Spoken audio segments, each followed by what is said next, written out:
Ratna mesem-mesem karena siang nanti Kafka mengajaknya untuk lunch di restoran, tempat mereka pertama kali kencan makan. Jangan-jangan Kafka mau lamar aku. Ratna menari-nari sambil tertawa di kamarnya. Tiba-tiba ponselnya bunyi lagi. Yah, kirain Kafka ternyata si buncit. Ratna memutar bola mata.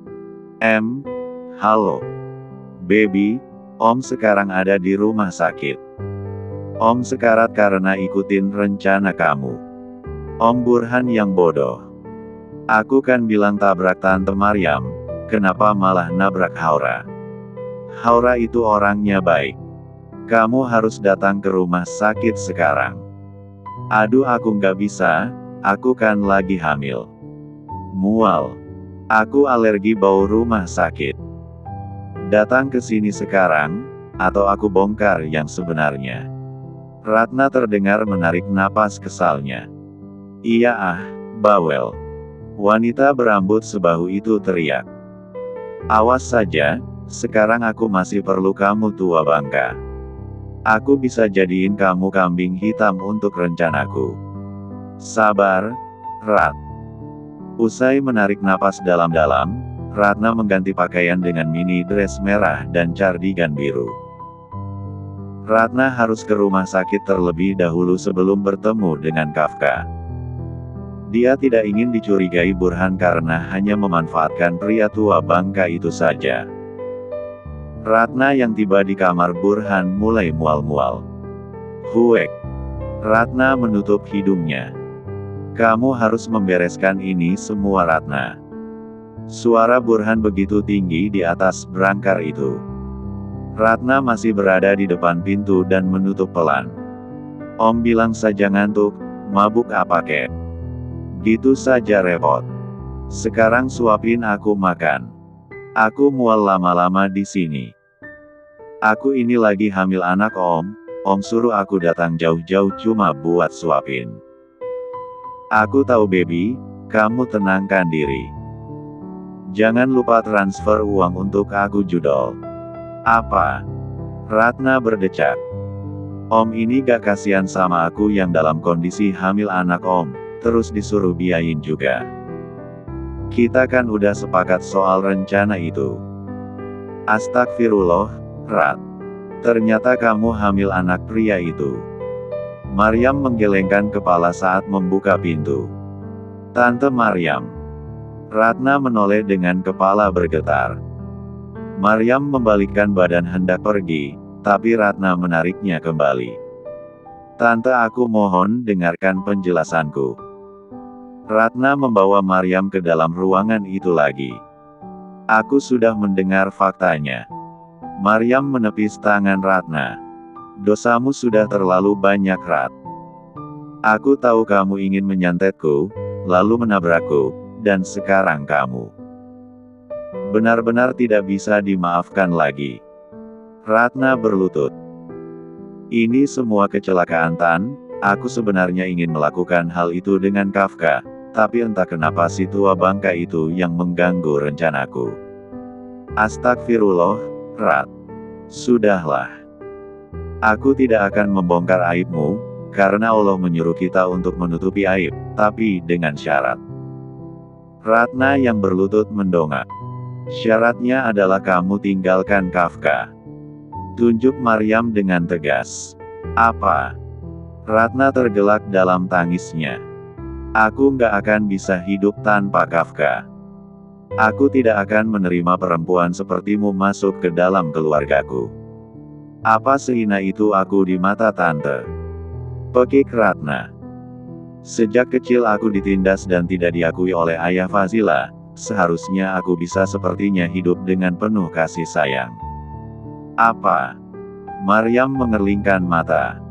Tadi apa maksudmu? Aku adalah putri dari selingkuhan ayah Fazila. Dia yang membuat aku tidak pernah merasakan kasih sayang, jadi tolong Tan, biarkan aku bahagia dengan Kafka.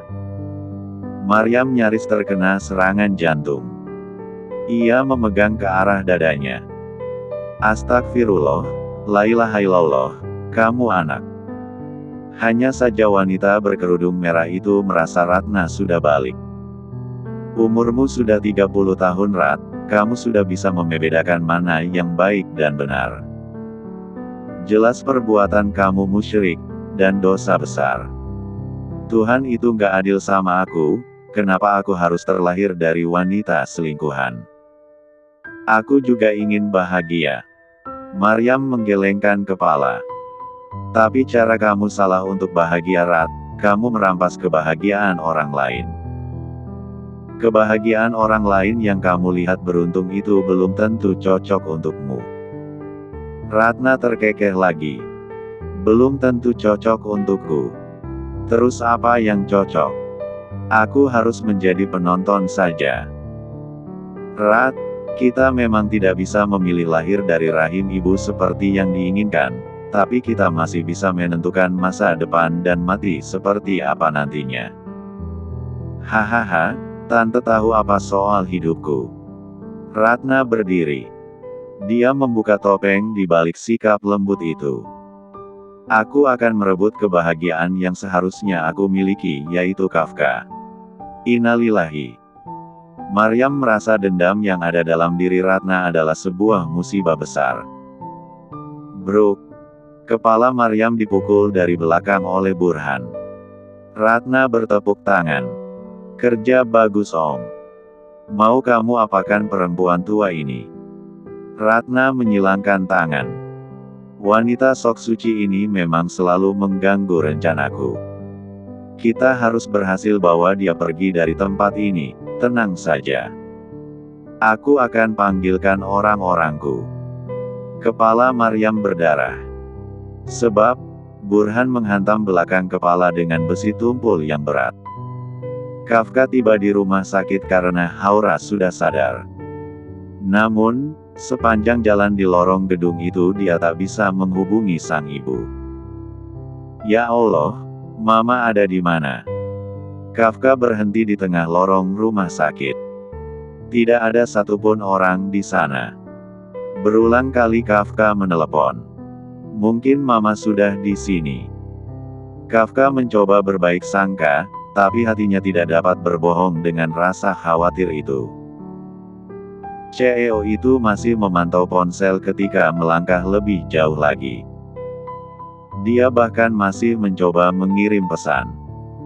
Ketika berada di depan ruangan tempat Haura dirawat, Kafka mendapatkan pesan dari sang ibu.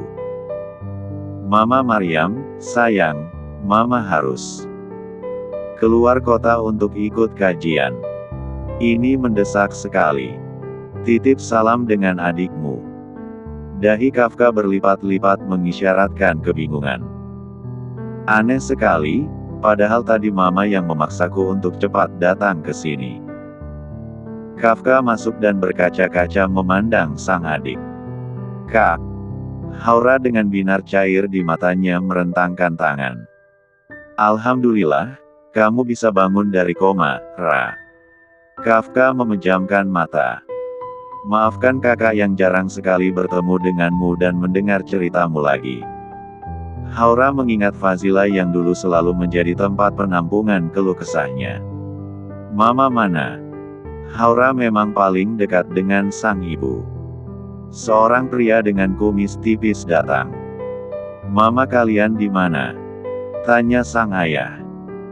Kafka semakin percaya dengan firasat seorang anak yang memiliki telepati kuat pada sang ibu. Tadi Mama mengirim pesan ini. Kafka memberikan ponsel itu untuk dibaca sang ayah. Haura mengerjapkan mata dengan benak yang diserbu ribuan tanya. Kaf, mamamu gak mungkin pergi tanpa izin papa. Bahkan ke dapur saja mamamu akan bilang ke papa. Sang suami mencoba menelepon istrinya. Kak, ada apa? Tanya Haura dengan bibir pucat yang bergetar. Tadi Mama yang nelpon kakak, dia meminta kakak ke rumah sakit, tapi tiba-tiba dia ikut kajian di luar kota. Kajian ke luar kota. Haura menyipitkan mata. Masalah dengan Agam saja belum tuntas, kini sang ibu juga masih menjadi teka-teki. Gimana Pak? Tanya Kafka pada sang ayah yang mondar-mandir menelpon istrinya. Mama kamu nggak angkat telepon. Aku akan menyuruh orangku untuk melacak keberadaan mama. Apa harus sampai seperti itu, Kak? Haura memicingkan mata. Siapa tahu mama lagi ke kantin atau minimarket dekat sini. Mama kamu nggak biasanya pergi tanpa pamit sama papa. Pria itu paling tahu sang istri. Papa keluar dulu, mau cari tahu kemana mamamu. Tunggu sebentar Pak, apa papa bertengkar sama mama tadi? Selidik Kafka.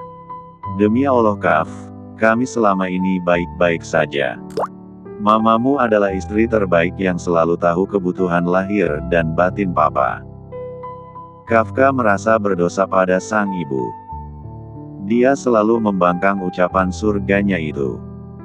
Kini semua orang yang sayang pada Maryam mulai sadar seberapa kuat peran ibu dalam perjalanan hidup mereka.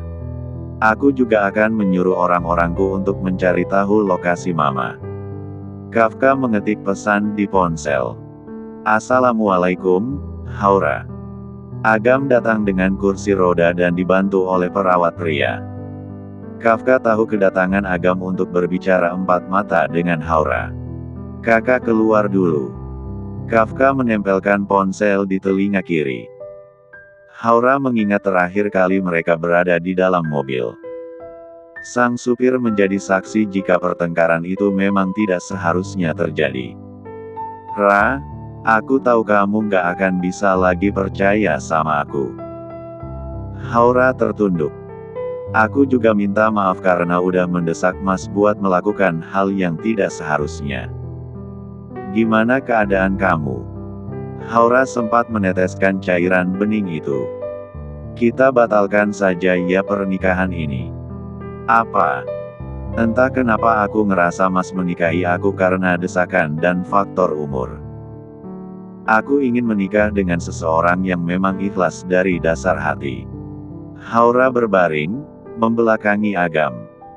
Aku mau istirahat, Mas.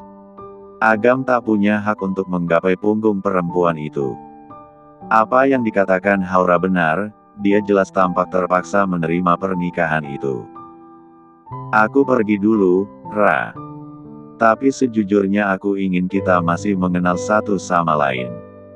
Insya Allah kali ini aku ikhlas dan tulus. Mas pergilah dulu, aku ingin istirahat. Di saat seperti itu Haura butuh sang ibu. Biasanya Maryam akan memberikan nasihat yang bisa mencerahkan pikiran. Namun, ia merasa semua itu telah hilang. Sepulang dari tempat kerja, Dina menjemput di depan laundry. Memperlihatkan boks ayam goreng kesukaan mereka. Fas. Dina mendekat. Aku malam ini nginap tempat kamu ya. Lagi ada masalah. Ya gitulah, sekalian kita curhat. Udah lama kita nggak saling bertukar pikiran. Fazila tersenyum di balik cadar itu.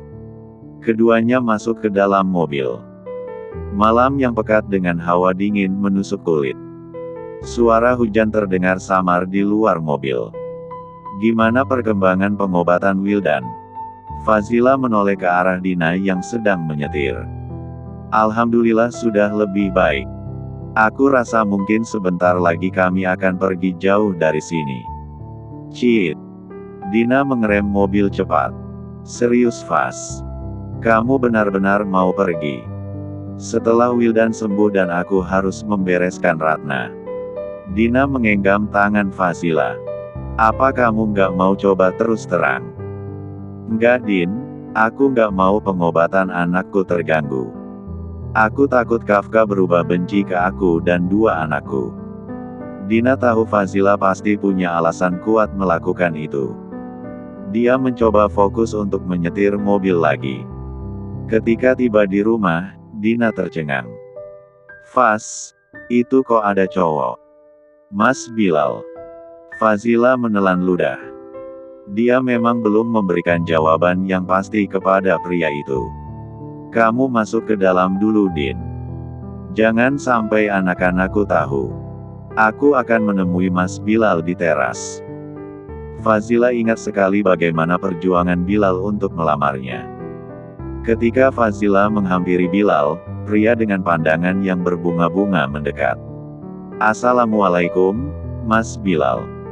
Fazila membuka pintu gerbang yang sedada. Bilal mencuri pandangan pada Dina. Dina masuk begitu saja karena dia tahu dirinya tak punya hak ikut campur. "Faz, aku bawakan makanan untuk kamu dan anak-anakmu." Bilal memberikan kantung martabak yang setengah panas. "Terima kasih, Mas. Kita duduk di bangku teras itu saja." Fazila menunjuk bangku kayu. Bilal duduk di samping Fazila yang dibatasi oleh meja bundar.